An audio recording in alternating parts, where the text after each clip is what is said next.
बोलिए सदगुरुदेव की जय।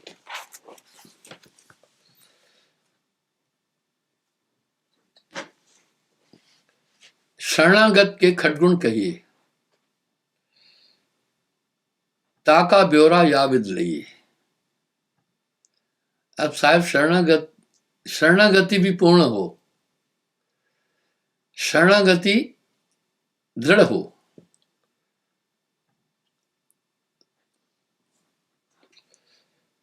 या तो कुछ करनी करे या गुरु पार उतारन हार, दोनों में एक और नहीं पच पच मुआल्ला बार। थोड़ा सा देखते हैं ये शरणागति क्या है। शरणागति दृढ़ हो, शरणागति में फिर हेर फेर नहीं हो।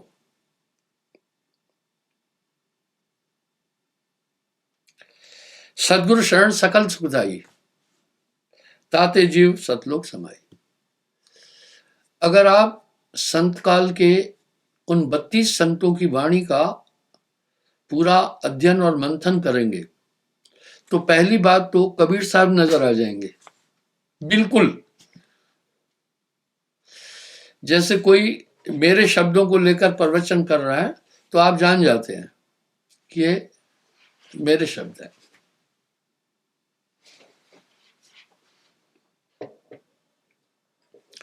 साचे गुरु की गहिए शरणा, सोई जीव दुस्सस दुखरना। झूठे गुरु से काज न सरिए, धोखे जीव जम के सुख पड़िए। आजकल पता है क्या है, आजकल छल कपट बहुत बढ़ गया। मैं आपको एक उदाहरण देता हूं। बहुत गुरु है अजगमाई हरे द्रव्य कुछ संकट नहीं। भक्ति क्षेत्र एक वो क्षेत्र है जहां करीब 15-20 करोड़ लोग रोटी इसी की खाते हैं, कुछ काम नहीं करते हैं। आसान से सहजता से धन मिल जाता है, इसलिए बहुत गुरु हैं। गुरुआ बड़े लबार हैं, ठाव ठाव बटमार। झूठे गुरु से काज न सरे हैं। अब गुरु के लक्षण भी साहब ने वाणी में बोल दिए हैं। धर्मदास जी एक सवाल पूछ रहे हैं, बड़ा यूनिक सवाल है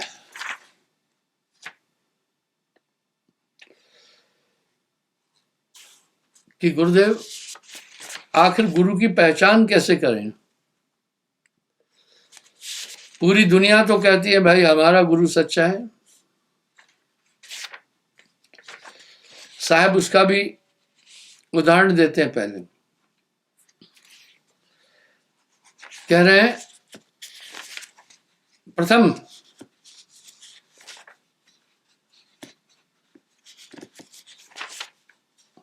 गुरु को परखना था, पीछे गुरु दीक्षा लीजिए। गुरु के लक्षण कहते हो, सुनो धीर चितलाया। अब साहब गुरु के लक्षण कहते हैं, क्या लक्षण है गुरु के और क्या लक्षण है शरणागत के। कहता हूं हेला, गुरु का गुरु, चेले का चेला। प्रथम गुरु सन्यासी हो, यानी ग्रस्त गुरु कभी न कीजिए। वजह वो खुद माया में फंसा है तो आपका कल्याण क्या करेगा। अंधे को अंधा मिले तो राह बतावे कौन, बंधे को बंधा मिले तो गांठ छुड़ावे कौन। दूसरा गुरु निर्बंध हो, पेट के कारण करे गुरुआई, पीढ़ी सहित नरक में जाई। गुरु मिलने से झगड़ा खत्म हो गया। अब साहब क्या करें, झगड़ा ही खत्म है। तीसरा गुरु हो सारग्राही, इसका मतलब है अपने उपार्जन से ही अपना जीवन गुजारे। चौथा अजाचक, 3 भिक्षा नहीं लेता हो,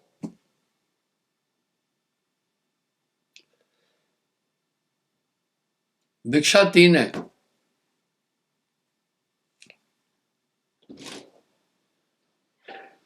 मानस, राजस और तामस। आजकल देख रहे हैं कितनी लुटम लुटी लगी हुई है। राजस, मानस, तामस। मानस भिक्षा क्या है? मन में चाहना कि मुझे ज्योति प्रकाश जी कुछ पैसे दे दे, ये भी भिक्षा है। कभी कभी आप देखते हैं घर में भी आपस में थोड़ी अनबन होती है, तो स्त्री कुछ बोलती नहीं है लेकिन भाव से ही इंगित करती है कि नाराज है। तो पहला वो मानस भिक्षा भी नहीं चाहिए, यानी जो आपसे कुछ चाह रहा है आपको कुछ नहीं दे सकता है। दूसरी भिक्षा है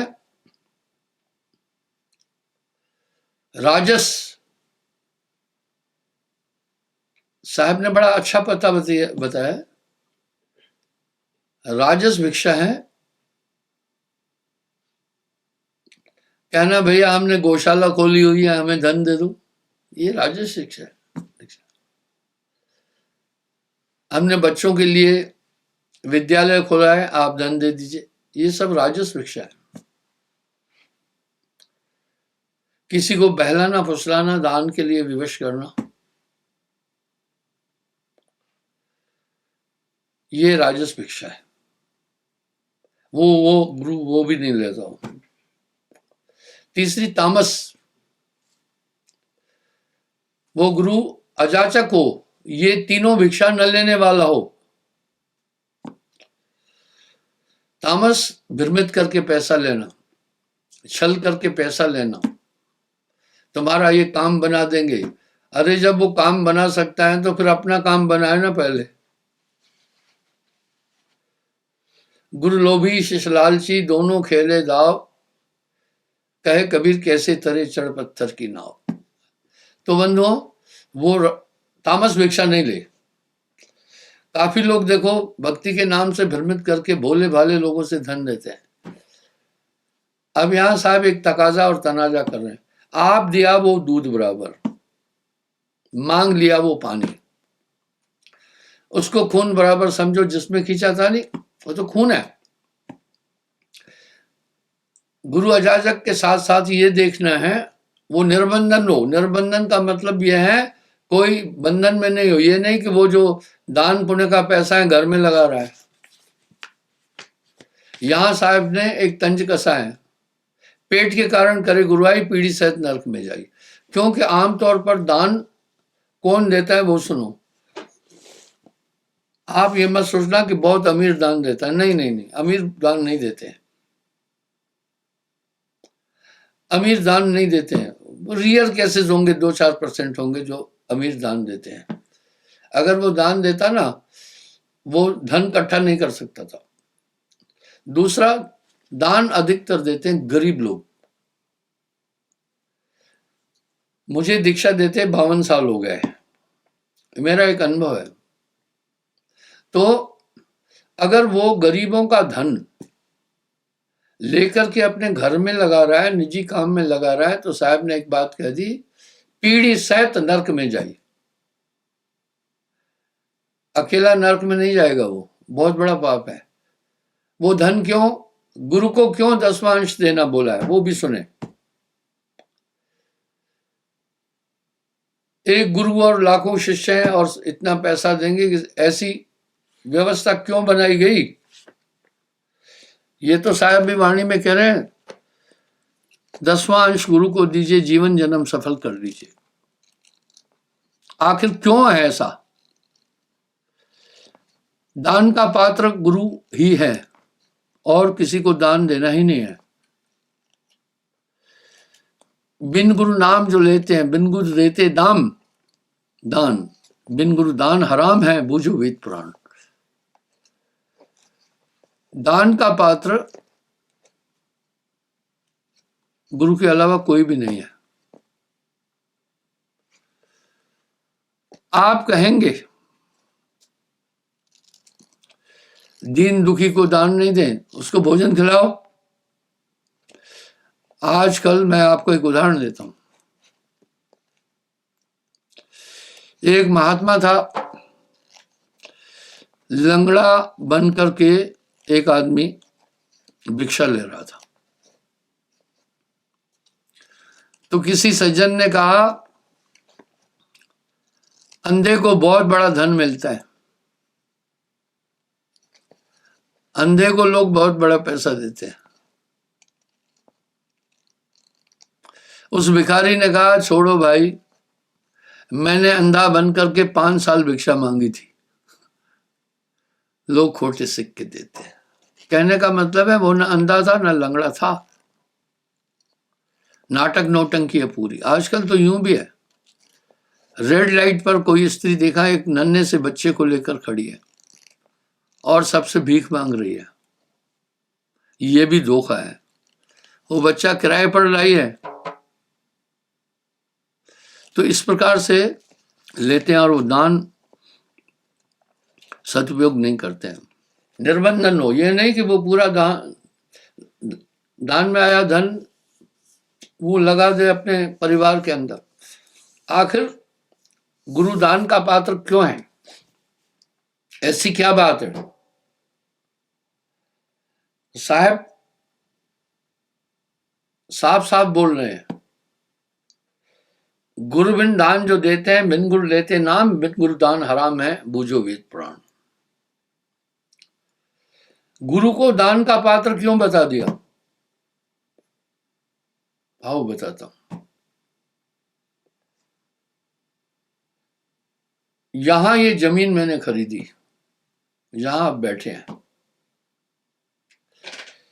अभी यहां मुझे उपयुक्त लोग उतने नहीं मिले, नहीं तो यहां मैंने बिल्डिंगें भी बनानी थी। आप रांझड़ी आए, भोपाल आए, कई आश्रमों में आप आ रहे हैं, आप देख रहे हैं।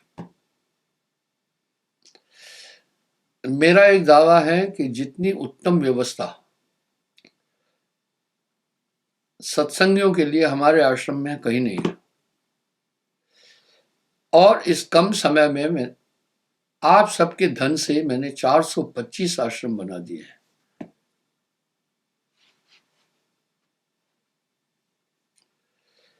425 आश्रम बनाए हैं। आश्रम क्यों बनाए? इस कलयुग में किसी को फुर्सत नहीं है, इसलिए लोग निकल नहीं पाते हैं। मैं ही फेरी लगाता रहता हूं। पूरे देश की राजधानियों में आश्रम बनाया। मेरे नाम से कोई संपत्ति नहीं है, ये संपत्ति सब आपके नाम है। संस्था का मतलब यह है कि कई लोगों के सहयोग से स्थापित जो ऐसा एक ग्रुप होता है उसको संस्था कहते हैं। इसको न कभी कोई बेच सकता है, न इसका निजीकरण कर सकता है। टैक्स की भी माफी है हम लोगों को। आपकी संपत्ति नियर अबाउट 4000 करोड़ के आसपास है। अभी आप यहां बैठे हैं, खैर यहां उतनी व्यवस्था नहीं है। सियाराम जी थे और दोनों भाई थे, उन्होंने सहयोग किया था। यहां जहां पर लोग कार्यकर्ता सक्रिय होते हैं वहां काफी अच्छी सुविधाएं हैं। आप गोंडा भी आते हैं, हमने सुविधाएं दी। भोपाल आते हैं, सुविधा दी है। जम्मू आते हैं तो विशेष सुविधाएं। कई आश्रमों में हमने ये सुविधा बना रखी है। तो बंधुओं, और साथ में हमारी संस्था अमेरिका में सैन फ्रांसिस्को एक शहर है जहां नासा है और उसकी प्रांत है कैलिफोर्निया, वहां भी रजिस्टर्ड है। मैं वहां जाता हूं, विदेशी लोगों को भी नाम दे रहा हूं। आप सोचें, मेरे पास तो इतना धन नहीं था, 2-2 लाख रुपए किराया लगता है, तो ये सब आपका धन था। इस धन के द्वारा विस्तार हुआ आश्रम का, जिससे हम करीब करीब 15 लाख से ऊपर लोगों को दीक्षा दे चुके हैं, उनके जीवन में बदलाव ला चुके हैं। तो बंधुओं, इस प्रकार से ये धन कहाँ लगा? बंबई में मैं जाता था, कभी किसी जगह कभी किसी जगह सत्संग करता था, इतने लोग नहीं बढ़े। अब वहां पर मैंने जब आश्रम बनाया बड़ी पब्लिक हो गई। इसी तरह भोपाल में मैंने 20 साल सत्संग किया, सिर्फ 100 आदमी नामी थे, एक घर में करता था। अब आश्रम बनाया, करीब 20,000 लोग वहां, उससे भी ज्यादा नामी हो गए। तो आश्रम की एक ये है, अभी थोड़ा सा यहाँ दिक्कत ये है, अगर यहाँ रहने की व्यवस्था हो ना तो बहुत लोग हो जाएंगे, यहाँ भी रुकने की व्यवस्था हो ना बहुत लोग हो जाएंगे। तो इस तरह आश्रम बनाने की एक ये प्रासंगिकता है। आपको मैं पूर्ण विश्वास और दृढ़ता से ये बोलना चाह रहा हूं, जो व्यवस्था हमारे पंथ में है, भारत क्या दुनिया के किसी भी पंथ में आगंतुक सत्संगी और दर्शनार्थी लोगों को ऐसी सुविधा कहीं भी नहीं है। आने वालों को हम रहने के लिए कमरा देते हैं, खटिया देते हैं, बिस्तर देते हैं, साफ शौचालय, 3 समय भोजन फ्री देते हैं। जो वापस घर जाते हैं उनको हम पैक लंच देते हैं, 5-6 फुलके, सूखी सब्जी, अचार, ताकि रास्ते में गंदगी न खाए, बीमार हो जाएगा। ये पूरी व्यवस्था मेरे विचार से किसी भी आश्रम में, किसी भी संस्था में नहीं है। यहां ये नहीं देखा जा रहा है गरीब कौन है, अमीर कौन है, नहीं, सबके लिए समान भाव से ये व्यवस्था है। कुछ आश्रम में कुछ स्थान है जहां रहने के लिए बहुत महंगे महंगे कमरे होते हैं, मैं उनका नाम नहीं लेना चाहता हूं। इस तरह से वो धन परमार्थ में लग जाता है। और हमने यहाँ 85 गाड़ियां हैं, बसें हैं। आपके पास एक गाड़ी है, आप जानते हैं कि इसको रखना कितना मुश्किल है। कहीं सर्विसिंग करानी है, कहीं कुछ कराना है, कहीं इंश्योरेंस देना है, कहीं और चीजें हैं। तो 85 गाड़ियां किस लिए? आगंतुक लोगों को स्टेशन पर आए, वहां से ले आते हैं आश्रम में, फिर जब जाते हैं तो उनको छोड़ देते हैं आश्रम वहां तक। ये काम काफी टफ है। जिनको आश्रम आने के लिए रेलवे स्टेशन से जिनको गाड़ियां आश्रम की मिली, वो हाथ खड़ा करें। आप देख सकते हैं, अपने दिल से जानिए मेरे दिल की बात। और वापस जाने के लिए जिनको गाड़ी मिली स्टेशन तक, वो भी हाथ खड़ा करें। मैं आप सबसे पूछना चाहता हूं, क्या ये ऐसी व्यवस्था कहीं और है क्या? कहीं भी नहीं है। बड़ी बड़ी संस्थाएं 200-200 साल पुरानी, लोग घर से बिस्तर लेकर जाते हैं, वहां रहने की व्यवस्था नहीं है।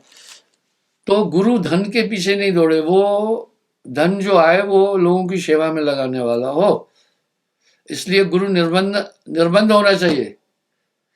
ये नहीं कि पूरा पैसा उठा करके चले जाए। आजकल व्यवस्था कितनी गंदी हो गई है अध्यात्म क्षेत्र में, बताता हूँ।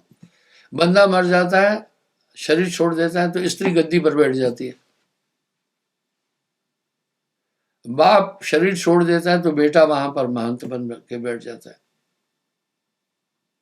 कोई नहीं है तो कहीं फिर वो दामाद बनकर बैठ जाता है, कहीं भांजा बैठ जाता है गद्दियों पर। साच कहो तो मारन धाई, झूठ कहा नहीं जाई, संतो झूठे जगपति आई। इसलिए गुरु निर्बंधन हो, बंधा नहीं हो। 5वां, गुरु सर्वज्ञ हो, अध्यात्म जगत का ज्ञाता हो और स्वयं उस परम पुरुष को जानने वाला हो। बिन अक्षर जो आरती करे, सो गुरु रौ नर्क ही पड़े। इसका मतलब है ईश्वर की प्राप्ति नहीं है, परम तत्व को नहीं जानता है और शिष्य बना रहा है धन के लिए, वो धोखा है, वो नर्क का अधिकारी होगा, वो नर्क। इसलिए गुरु सर्वज्ञ हो और समदर्शी, अंत में उस परम तत्व को जानने वाला। जैसे नपुंसक शादी करता है तो वो धोखा है। भाई विवाह शादी जनरेशन चलाने के लिए, संतान उत्पत्ति के लिए, वो उसके योग्य नहीं तो शादी क्यों कर रहा है? इस तरह अगर परम तत्व को नहीं प्राप्त है और गुरु का काम कर रहा है, वो नर्क का भागी है गुरु। ऐसा उल्लेख साहब ने कहा। अब शरणागत पर वापस आता हूं मैं। साहब अपनी वाणी में एक बात बड़ी स्पष्ट कर रहे हैं। कहता हूं हेला, हेला फरमान को कहते हैं, गुरु का गुरु, चेले का चेला। कह रहे हैं भाई मैं जो फरमान कर रहा हूं गुरु, ऐसा नहीं है सिर्फ मैंने चेले को बांध दिया है कि चेला फलाना करे, ऐसा करे, नहीं, गुरु के भी लक्षण बोल दिए हैं मैंने, चेले के भी। अब जो तत्व की प्राप्ति कैसी हो, अब यहाँ साहब क्या कह रहे हैं, यहाँ तो कुछ करनी करे, यहाँ गुरु पार होता रहना। क्या करनी, करनी और कुछ नहीं, जो नियम बताए हैं उनका अनुकरण करे, वो तपस्या है। आज आदमी, आपको पता है वर्तमान में देश में कौन सी भक्ति चल रही है? कोई भक्ति नहीं है। जो भक्ति आपके सामने रख रहा हूं, कहने के लिए लोग कह रहे हैं हम इस पंथ से जुड़े हैं, वहां से जुड़े हैं, इसकी भक्ति कर रहे हैं, नहीं। भक्ति तामस भक्ति चल रही है पूरे देश में। मैं पूरा विश्व घूमता हूं, पूरे भारत में घूमता रहता हूं, देश की सभी राजधानियों में आश्रम बनाए, कोई भक्ति नहीं चल रही है, न सरगुण चल रही है न निर्गुण चल रही है, तामस भक्ति। वो है टोना टोटका, जादू झड़ी, जंत्र मंत्र, ये फलाना ढिकाना, भूत प्रेत, हत्या, इनको झाड़ना फूकना। तमोगुणियों ने दोनों भक्तियों को खत्म कर दिया। हम किसी भक्ति के खिलाफ नहीं है। जो सात्विक भक्ति है वो बहुत अच्छी है, सतोगुणी भक्ति, उसमें पाप कर्म उसमें भी वर्जित है। और रजोगुणी भक्ति भी खराब नहीं है। किसी भी कोण से जो भक्ति करने वाला है वो बाकी से ठीक होगा। रजोगुणी भक्ति है जिसमें सांसारिक सुख भी मिले, सब चीजें मिले। और तमोगुणी भक्ति हानिकारक है, इसमें टोना टोटका, जादू जड़ी, जंत्र मंत्र, तंत्र, ग्रह नक्षत्र। अब लोग क्या कर रहे हैं, उन्होंने स्टैम्प तो किसी पंथ का लगा रखा है, संत मत की धारा, लेकिन क्रिया भूत भी मान रहे हैं, हत्या भी मान रहे हैं, टोना टोटका मान रहे हैं, जादू जड़ी मान रहे हैं, बाकी सब चीज मान रहे हैं। साहब ने वर्जित किया, एक नाम को जानकर दूजा दे बहाय। आप दूसरे तरह की भक्ति में नहीं उलझें। इस तरह मैं देखता रहता हूं, कोई लाल डोरा बांधा हुआ है, कोई तावीज पहना हुआ है, कोई कुछ है, ये भ्रमित लोग हैं, ठीक है। ये है तामस भक्ति। तामस भक्ति वालों का जोर इतना है, और वो घर घर, आपको मैं बताता हूं, साहब की भक्ति, साहब की बहुत बारीक है, शीश सोपे बिना ना ही पाई। आपके सामने भी ये तकलीफें आती होगी। कहीं आपका लड़का बच्चा नाती पनाती बीमार हो गया तो फूफू आ जाती है, कहती है अरे भैया भवानी छोड़ दिया, अब नजरी आ गया, ना झाड़े फूके जाते, कौन निर्बसिया गुरु की है वो। यानी वो वहां भ्रमित है, आपकी भक्ति पर भी हमला करेंगे। आप पर दोनों तरह का हमला होगा, भौतिक हमला भी होगा, बाहरी और आंतरिक भी हमला होगा। इसलिए साहब प्रथम कह रहे हैं शरणागत का एक खटगुण कहिए, वो सुने ध्यान से।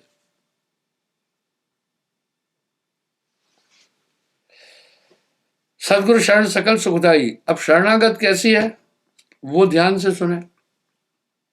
ताते जीव सतलोक समाई, साचे गुरु की गही है शरणा, सोई जीव दुसह दुख रहना। झूठे गुरु से काज न सरी है, धोखे जीव यम के मुख पड़ी है। झूठे गुरु से कार्य नहीं होगा। सदगुरु की शरण पड़े जो कोई, सो जीव कबो न जाए बिगोई।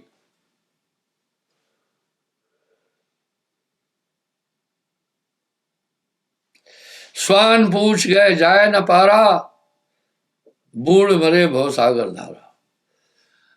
तो इस तरह से गुरु परफेक्ट हो। साचे गुरु के पक्ष में मन को दे ठहरा है। अब दूसरी बात कह रहा है, आप शरणागत का क्या नियम है? साहब कह रहे हैं, कहता हूं हेला, गुरु का गुरु चेले का चेला। अब शिष्य कैसा हो वो सुनिए।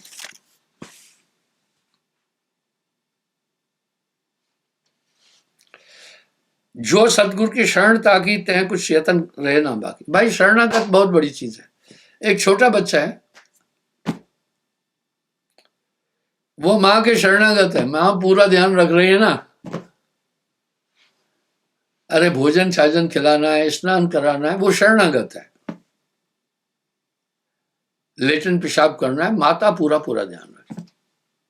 लेकिन जब वो स्वावलंबी हो जाता है, रोटी नहीं खाए तो माँ कहेगी मत खा, तेरी इच्छा है खाना है तो खा ले, नहीं तो मत खा।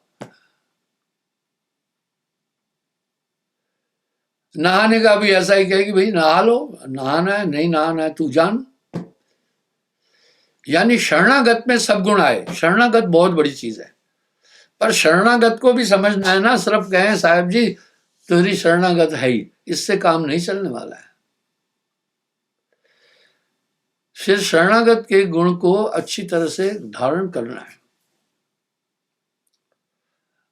अब साहब कह रहे हैं शरणागत के खटगुण कहिए। शरण में जो निश्चय में घाटा ताकि यमगण रोके बाटा। कह रहे हैं शरणागत में जो निश्चय में घाटा है उसको यम रोक लेंगे। वो क्या है वो समझिए।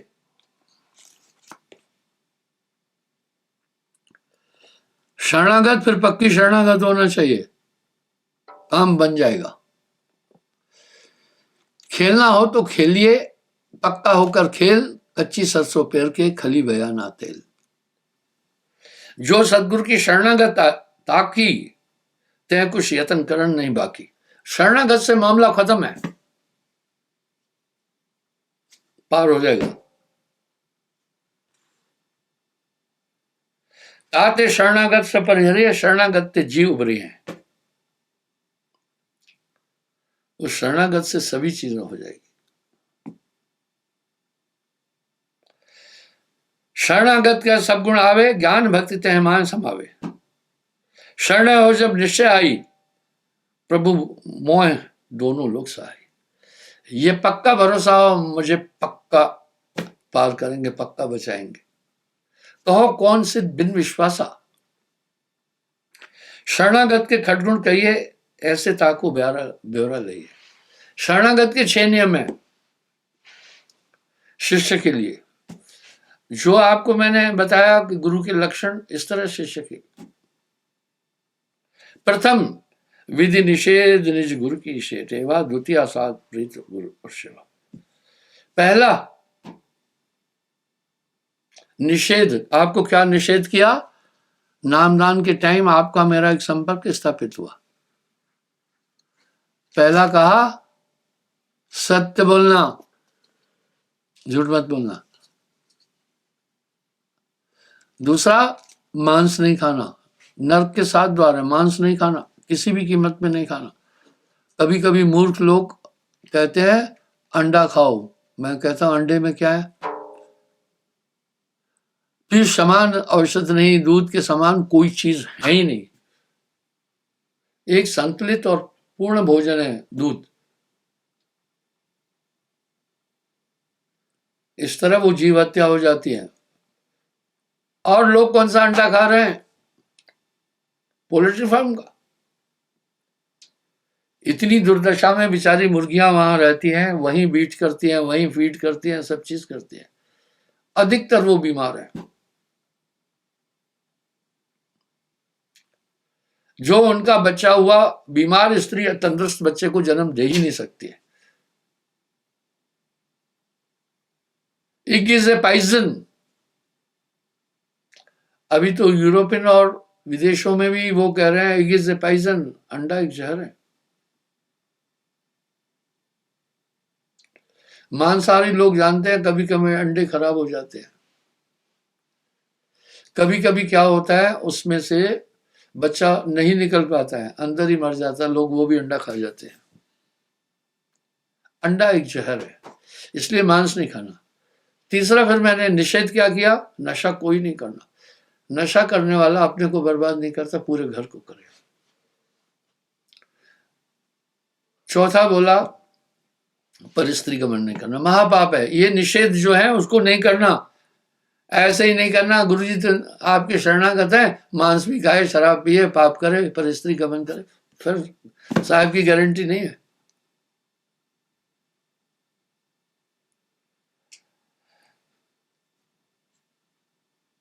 पांचवा, चोरी न करे। हर इंसान परिश्रम करके धन कमाता है, थोड़ा सा बचा के रखता है आड़े समय के लिए, कहीं बिटिया का ब्याह करना है, कहीं लड़के का ब्याह करना है, कहीं घर बनाना। Money is the blood of the body, पैसा रखता है, क्योंकि गाड़ी चलती है तो फ्यूल कंज्यूम होता है। इस तरह जब इंसान मेहनत करता है, काम करता है, तो उसका रक्त कंज्यूम हो जाता है। आप देखते हैं जब कठिन मेहनत करते हैं तो आपको थकान महसूस करते हैं, थकान खून की कमी हो जाती है। इसलिए इंसान परिस्त्री गमन क्यों पाप है? ब्याह शादी करके आदमी घर बनाता है, बच्चे होते हैं, फिर उनसे अटैचमेंट बड़ी गहरी हो जाती है, और आप परिस्त्री गमन किया तो उसका पति छोड़ देगा, पूरी गृहस्थी नष्ट कर दी कि नहीं कर दी उसकी? महापाप है।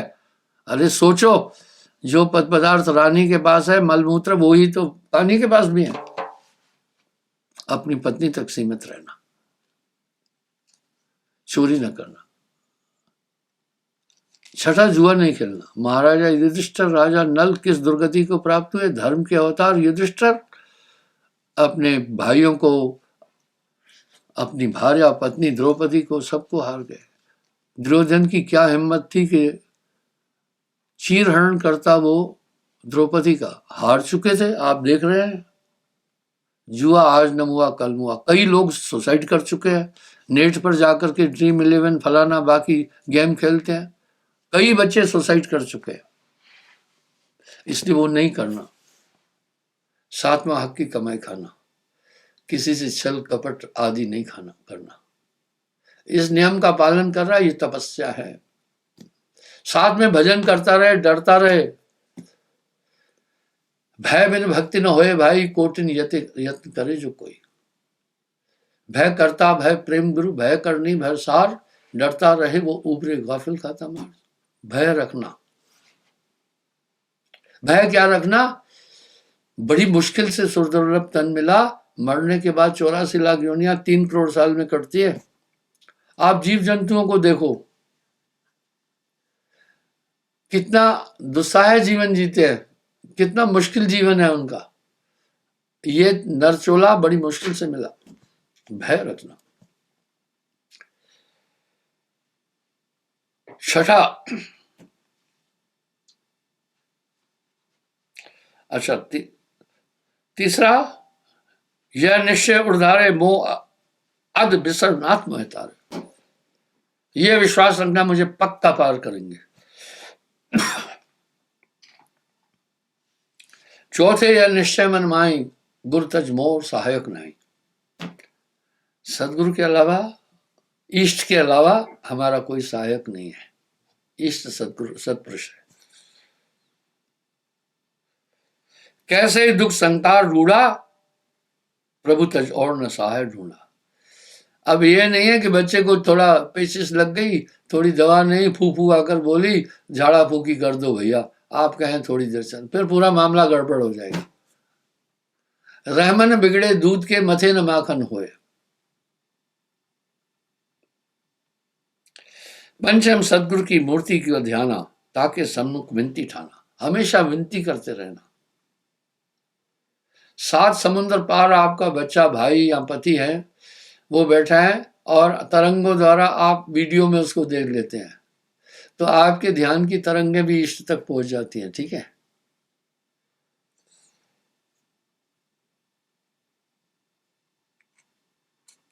मोह सम न पतित, तुम सम नहीं पालन हारा। छठे, अपने आप को सदगुरु को समर्पे, उसको काल कबो न दर पे। अब साहब गारंटी क्या दे रहे हैं? यह खटगुण जो कोई धारा, शरणागत पल में वो पारा। अब छल करे, कपट करे, धोखा करे, अंतःकरण मलिन हो जाएगा, सब चीज खत्म हो जाएगी। पाप कर्मों से है सदा जिसका रहता मन मलिन, उसको सपने में भी परमात्मा नजर आता नहीं। काहू साधन को नहीं काजा, शरणागत सकल सुख साजा। क्या कह रहे हैं साहब, किसी साधना की जरूरत नहीं है। लेकिन ऐसा नहीं आप कहें आप कोई साधना ही नहीं करना है, बैठना है।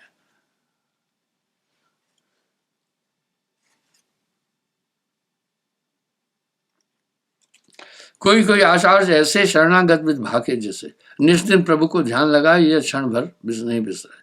टूटे निसार भजन दिन राति, शरणागत कहिए थे भांति। कबीर जो जाकी शरण गए, ताको ताकी लाज, उलट मीन जल चढ़ते हैं, भयो जात गजराज। जल और मीन की प्रीत निहारो, तजे प्राण और जलते निहारो। ऐसे सदगुरु पदरथ राते, निष्दिन तास ध्यान में माते। वाह, ध्यान मूलम गुरु रूपम, निष्दिन वो गुरु के ध्यान में रमता रहे। ध्यान मूलम गुरु रूपम, नहीं तो आपका ध्यान आत्मा है, वो मन घुमाता रहेगा। आपका मन आपके ध्यान को घुमाकर मैला कर देगा, आपकी सुरती को। सुरती आत्मा है। क्षमा चाहता हूं, बड़ा समय हो गया।